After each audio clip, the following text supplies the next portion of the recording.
बड़ी खबर, छिंदवाड़ा में बच्चों की मौत पर बोले एसडीएम, दोषियों पर कार्रवाई की जाएगी। शुभम यादव, एसडीएम का कहना है कि आरोपी डॉक्टर के खिलाफ जांच जारी है। सिरप में केमिकल की जांच की जा रही है।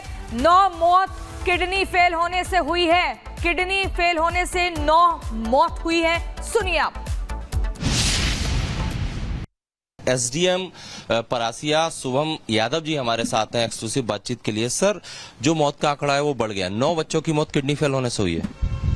आंकड़ा मतलब वही था पहले से, वो शायद किसी कारणवश आपको तक उतना सूचना पहुंच नहीं पाई थी। 9 का आंकड़ा है, जिसमें से जो हमारी आखिरी डेथ हुई है वो संध्या नाम की बच्ची है, जो 2 दिन पहले उसकी डेथ हुई है। अच्छा, और अभी कितने सीरियस बच्चे हैं जो नागपुर में एडमिट हैं, या टोटल संख्या क्या है जो पेशेंट्स हैं अभी? हमारे पास अभी 13 बच्चे थे जो एडमिट थे, जिनमें से 1 की आज रिकवरी हो गई है। इनमें से फिर 4 बच्चे हैं जो जिला अस्पताल में भर्ती हैं, जिनमें से 2 बच्चे ठीक हैं, 2 का इलाज जारी है। और इसके अलावा नागपुर में 8 बच्चे हैं, जिनमें से 5 की कंडीशन ठीक बताई जा रही है, और 3 बच्चे जो हैं वो थोड़े से डायलिसिस या वेंटिलेटर हैं, उसी किसी लाइफ सपोर्ट सिस्टम पर हैं। सर, जो किडनी का इनका बायोप्सी की है, सैंपल लिए हैं, उसमें क्या पाया गया है बच्चों के? उसमें किडनी की एक ही बच्चे की रिपोर्ट अभी हमारे पास आई, जिसकी मृत्यु हो चुकी थी पहली। उसमें किडनी इंजरी करके लिखा हुआ है कि किडनी इंजरी से उसकी मौत हुई है, लेकिन उसमें ये नहीं पता, उसमें भी नहीं पता चल पाया है कि एग्जैक्ट उसका कारण क्या था। लेकिन जो 2 कप सिरप बैन किए हैं, उनके कंटेंट उन बच्चों में थे ग्लाइकोल नाम का रसायन है, जिसका कि दवाओं में उपयोग नहीं होना चाहिए। इसमें जिला लेवल पे एक मीटिंग हुई थी, जिसमें पूरा परामर्श के साथ बैठक ली गई। उसमें ये निकल के आया कि हो सकता है संभवतः कि ये जो 2 दवाइयां हैं, इनमें डीईजी नाम का कंटेमिनेंट हो सकता है, क्योंकि वो बच्चों का जो अभी तक हम डायग्नोसिस, हमने क्या है, पानी, मच्छर, चूहे, सब तरह की जांच करा ली है। इवन पानी के सैंपल सीएसआई या नीरी को भी भेजे गए हैं। तो अभी तक तो हमारे पास ऐसा कुछ एडवर्स रिपोर्ट नहीं आई है। तो डीईजी जो है, ये तो बहुत खतरनाक रसायन है। इसका उपयोग तो कूलेंट में होता है, पेंट में होता है, ब्रेक ऑयल में होता है। हाँ, तो अभी तक देखिए क्या है कि सैंपल लिए गए हैं दवाइयों के, उनमें जांच रिपोर्ट नहीं आई है। तो हमने सिर्फ, क्योंकि हम बचाव मोड में, हम नहीं चाहते हैं कि और बच्चों की मौत हो, इसलिए इसे टेम्परेरी रूप से बैन किया हुआ है कि जब तक पुष्टि नहीं हो जाती है कि दवाइयां ठीक हैं, तब तक हम इस दवाई की बिक्री नहीं होने देंगे। कोल्ड्रिप और ये जो दूसरी सिरप है, एक तमिलनाडु में, दूसरी हिमाचल प्रदेश में इसकी मैन्युफैक्चरिंग है। उन लोगों से आपने कोई पत्राचार किया, कोई जवाब तलब किया, क्यों इस तरह का रसायन मिलाकर ये सिरप बनाई जा रही थी? इसके बारे में कुछ जानकारी जुटाई है? नहीं, वो तो तब होगा जब सिद्ध हो जाएगा कि ऐसी कोई कंटेमिनेशन पाया गया है। अभी जो बैन हुआ है वो सिर्फ प्रिवेंटिव तौर पर किया गया है, उसकी पुष्टि नहीं हुई है अभी। और उसकी भी रिपोर्ट कह रहे हैं कि अगले 2-4 दिन में हमारे पास रिपोर्ट आ जाएगी कि ऐसा कोई कंटेमिनेशन है भी या नहीं। हमने मतलब कि जिला प्रशासन ने इसी आधार पर बैन किया है कि हो सकता है इसमें कोई कंटेमिनेशन हो, तो अभी इसकी बिक्री रोक दी जाए कुछ दिनों के लिए। सत्यविजय, आप एसडीएम शुभम यादव से बात कर रहे थे, उसी बात का अंश हम सुनवा रहे थे, लेकिन वो तो अभी श्योर ही नहीं है। वो कह रहे हैं अभी कुछ पता नहीं है, अभी हमने प्रिवेंटिव तरीके से उस तौर पर रोक दी है दवाई की बिक्री, लेकिन हम श्योर नहीं है कि कफ सिरप की वजह से ही मौत हो रही है। वो कह रहे हैं रिपोर्ट भी उनके पास नहीं आई है। क्या ताजा अपडेट? जी हाँ, बिल्कुल। देखिए, छिंदवाड़ा के परासिया ब्लॉक में 9 बच्चों की मौत हो जाती है, और इसके बाद भी अभी तक प्रशासन के पास, जिस तरह से आपने एसडीएम को सुना या जो डॉक्टर उनको सुना, सबका यही कहना है कि उन्हें रिपोर्ट का इंतजार है, सिर्फ कयास लगाए जा रहे हैं। हालांकि एसडीएम भी ये मान रहे हैं, डॉक्टर भी ये मान रहे हैं कि जो पहले 6 मौत हुई उनमें से 5 में जो सिरप है, कोल्ड ड्रिप सिरप, उसके कंटेंट मिले हैं, और यही अंदेशा है कि इस सिरप में दूषित रसायन की वजह से बच्चों की किडनी फेल हो रही, उनकी मौत हुई। लेकिन ये बीच का रास्ता प्रशासन की तरफ से कहना चाहिए, स्वास्थ्य विभाग की तरफ से कहना चाहिए, एसडीएम की तरफ से कहना चाहिए कि अपनाया जा रहा है कि जब तक जांच रिपोर्ट पूरी नहीं आ जाती, वो ये नहीं कह सकते कि सिरप में कोई गड़बड़ी थी। जब तक जांच रिपोर्ट नहीं आ जाती, वो ये मानने को तैयार नहीं है कि किडनी फेल इसी गलत उपचार की वजह से, गलत ट्रीटमेंट या गलत दवा लिखने की वजह से हुई है, और इसी रास्ते पर चलते हुए बचने की कोशिश कर रहे हैं। सरकार की तरफ से भी बहुत ज्यादा स्पष्ट एक्शन कुछ दिखता नहीं है। हालांकि जबलपुर में जहां से इन दवाओं की सप्लाई की गई थी, जिन दवाओं को छिंदवाड़ा में भेजा गया था, जिन 2 कप सिरप को बैन किया है, प्रतिबंधित किया है, उस पर फूड डिपार्टमेंट की टीम ने छापा मारा है, सैंपल लिए हैं और सैंपल की जांच की जा रही है। तो अब पूरा जो नतीजा है, जो 9 मौतों का जिम्मेदार कौन, ये सवाल हम लगातार करते आ रहे हैं। तो इसका जवाब प्रशासन तभी मानेगा कि मौत गलती से हुई है, डॉक्टरों की लापरवाही से हुई है, गलत दवाओं से हुई है, जब वो रिपोर्ट आ जाएगी। रिपोर्ट से पहले जिस भी जिम्मेदार अधिकारी के पास हम जा रहे हैं, वो यही कह रहा है कि ये कयास हैं, इस तरह के कंटेंट कंटेंट मिले हैं, लेकिन पूरी मेडिकल रिपोर्ट आने के बाद भी वो कुछ कहेंगे। लेकिन मेडिकल रिपोर्ट को लेकर भी ये कितने गंभीर है, इसका अंदाजा इस चीज से लगाया जा सकता है कि 9 मौत हो गई, किसी भी बच्चे का पोस्टमार्टम नहीं कराया गया। जब इस पर हमने एसडीएम से सवाल किया तो एसडीएम का कहना था कि चूंकि मौत नागपुर में हो रही है, राज्य दूसरा है, टेरिटरी चेंज हो गई है, तो इस वजह से शायद पीएम नहीं करा पाए होंगे। तो आप समझ सकते हैं कि प्रशासन या सरकार या स्वास्थ्य विभाग कितना गंभीर है बच्चों की मौत को लेकर। ठीक है सत्य विजय, आपका बहुत शुक्रिया। लेकिन इसी बीच अब मैं दर्शकों को बता दूं कि कफ सिरप की वजह से राजस्थान में भी बच्चों की मौत हुई है। सीकर में 5 साल के नित्यांश की मौत हुई है। मासूम के परिवार ने दवा बनाने वाली कंपनी के खिलाफ सख्त कार्रवाई की मांग की है। देखिए, पिताजी भी हमारे साथ हैं। देखिए, इसमें तो लिखा हुआ है जो मैन्युफैक्चरिंग है वो केसेस फार्मा की तरफ से है। अब कई गंभीर आरोप भी लग रहे हैं इस पे। अगर हम बात करें तो इसमें पहले भी गड़बड़ी आई है, डिमार भी किया गया था, उसके बावजूद ये सप्लाई हो रही थी। आप लोग अब क्या सरकार से मांग कर रहे हैं? हम सरकार से मांग करते हैं कि हमारा बच्चा गया कोई बात नहीं, लेकिन और किसी का बच्चा नहीं जाए। उसके लिए खास तौर से स्वास्थ्य मंत्री को इनको बर्खास्त करना चाहिए।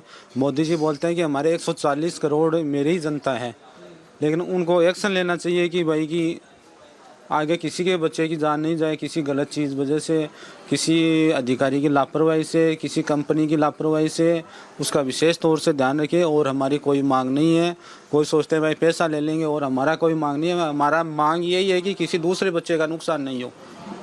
हमारा बच्चा गया लेकिन दूसरों को बचा के गया है कि भाई दूसरा बच्चा नहीं इसकी वजह से नुकसान हो। अभी देखिए, जो 3 सदस्य कमेटी का गठन किया गया है, कमेटी भी यहाँ पे आई, स्टेटमेंट बाकायदा उन्होंने रिकॉर्ड किया।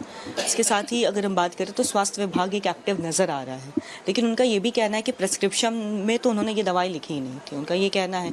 उसके बाद लोग चाहे बच्चा हो चाहे बड़ा हो, सबको यही दवाई देते हैं। हम लोग भी कभी जाते हैं तो बच्चों को भी वही दवाई देते हैं, छोटा को भी वही देते हैं, भाई इनका इतना ml कम कर देना, इनको बच्चों को दे देना।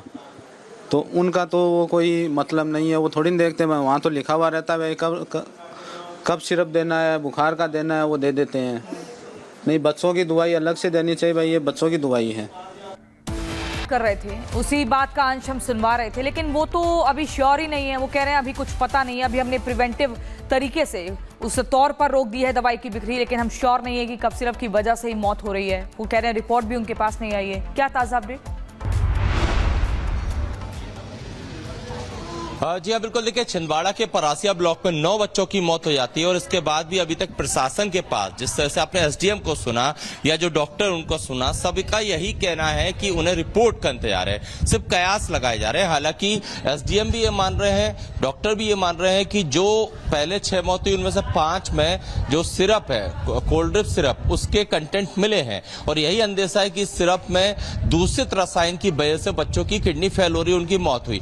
लेकिन ये बीच का रास्ता प्रशासन की तरफ से कहना चाहिए, स्वास्थ्य विभाग की तरफ से कहना चाहिए, एसडीएम की तरफ से कहना चाहिए कि अपनाया जा रहा है कि जब तक जांच रिपोर्ट पूरी नहीं आ जाती वो ये नहीं कह सकते कि सिरप में कोई गड़बड़ी थी। जब तक जांच रिपोर्ट नहीं आ जाती वो ये मानने को तैयार नहीं है कि किडनी फेल इसी गलत उपचार की वजह से, गलत ट्रीटमेंट या गलत दवा लिखने की वजह से हुई है और इसी रास्ते पर चलते हुए बचने की कोशिश कर रहे हैं। सरकार की तरफ से भी बहुत ज्यादा स्पष्ट एक्शन कुछ दिखता नहीं है। हालांकि जबलपुर में जहां से इन दवाओं की सप्लाई की गई थी, जिन दवाओं को छिंदवाड़ा में भेजा गया था, जिन 2 कफ सिरप को बैन किया है, प्रतिबंधित किया है, उस पर फूड डिपार्टमेंट की टीम ने छापा मारा है, सैंपल लिए हैं और सैंपल की जांच की जा रही है। तो अब पूरा जो नतीजा है, जो 9 मौतों का जिम्मेदार कौन, ये सवाल हम लगातार करते आ रहे हैं। तो इसका जवाब प्रशासन तभी मानेगा कि मौत गलती से हुई है, डॉक्टरों की लापरवाही से हुई है, गलत दवाओं से हुई है, जब वो रिपोर्ट आ जाएगी। रिपोर्ट से पहले जिस भी जिम्मेदार अधिकारी के पास हम जा रहे हैं वो यही कह रहा है कि ये कयास हैं, इस तरह के कंटेंट मिले हैं, लेकिन पूरी मेडिकल रिपोर्ट आने के बाद भी वो कुछ कहेंगे। लेकिन मेडिकल रिपोर्ट को लेकर भी ये कितने गंभीर है, इसका अंदाजा इस चीज से लगाया जा सकता है कि 9 मौत हो गई, किसी भी बच्चे का पोस्टमार्टम नहीं कराया गया। जब इस पर हमने एसडीएम से सवाल किया तो एसडीएम का कहना था कि चूंकि मौत नागपुर में हो रही है, राज्य दूसरा है, टेरिटरी चेंज हो गई है, तो इस वजह से शायद पीएम नहीं करा पाए होंगे। तो आप समझ सकते हैं कि प्रशासन या सरकार या स्वास्थ्य विभाग कितना गंभीर है बच्चों की मौत को लेकर। ठीक है सत्य विजय, आपका बहुत शुक्रिया। लेकिन इसी बीच मैं दर्शकों को बता दूं कि कफ सिरप की वजह से राजस्थान में भी बच्चों की मौत हुई है। सीकर में 5 साल के नित्यांश की मौत हुई है। मासूम के परिवार ने दवा बनाने वाली कंपनी के खिलाफ सख्त कार्रवाई की मांग की है। देखिए। पिताजी भी हमारे साथ हैं। देखिए, इसमें तो लिखा हुआ है जो मैन्युफैक्चरिंग है वो केसेस फार्मा की तरफ से है। अब कई गंभीर आरोप भी लग रहे हैं इस पे। अगर हम बात करें तो इसमें पहले भी गड़बड़ियाँ आई है, डिमार भी किया गया था, उसके बावजूद ये सप्लाई हो रही थी। आप लोग अब क्या सरकार से मांग कर रहे हैं? हम सरकार से मांग करते हैं कि हमारा बच्चा गया कोई बात नहीं, लेकिन और किसी का बच्चा नहीं जाए, उसके लिए ख़ास तौर से स्वास्थ्य मंत्री को इनको बर्खास्त करना चाहिए। मोदी जी बोलते हैं कि हमारे 140 करोड़ मेरी ही जनता है, लेकिन उनको एक्शन लेना चाहिए कि भाई कि आगे किसी के बच्चे की जान नहीं जाए किसी गलत चीज़ वजह से, किसी अधिकारी की लापरवाही से, किसी कंपनी की लापरवाही से। उसका विशेष तौर से ध्यान रखिए। और हमारी कोई मांग नहीं है, कोई सोचते हैं भाई पैसा ले लेंगे, और हमारा कोई मांग नहीं है। हमारा मांग यही है कि किसी दूसरे बच्चे का नुकसान नहीं हो। हमारा बच्चा गया लेकिन दूसरों को बचा के गया है कि भाई दूसरा बच्चा नहीं इसकी वजह से नुकसान हो। अभी देखिए, जो 3 सदस्य कमेटी का गठन किया गया है, कमेटी भी यहाँ पे आई, स्टेटमेंट बाकायदा उन्होंने रिकॉर्ड किया। इसके साथ ही अगर हम बात करें तो स्वास्थ्य विभाग एक एक्टिव नज़र आ रहा है, लेकिन उनका ये भी कहना है कि प्रेस्क्रिप्शन में तो उन्होंने ये दवाई लिखी ही नहीं थी, उनका ये कहना है। उसके बाद लोग चाहे बच्चा हो चाहे बड़ा हो सबको यही दवाई देते हैं। हम लोग भी कभी जाते हैं तो बच्चों को भी वही दवाई देते हैं, छोटा को भी वही देते हैं, भाई इनका इतना ml कम कर देना, इनको बच्चों को दे देना। तो उनका तो वो कोई मतलब नहीं है, वो थोड़ी नहीं देखते हैं। वहाँ तो लिखा हुआ रहता है भाई कब सिरप देना है, बुखार का देना है, वो दे देते हैं। नहीं, बच्चों की दवाई अलग से देनी चाहिए भाई, ये बच्चों की दवाई है।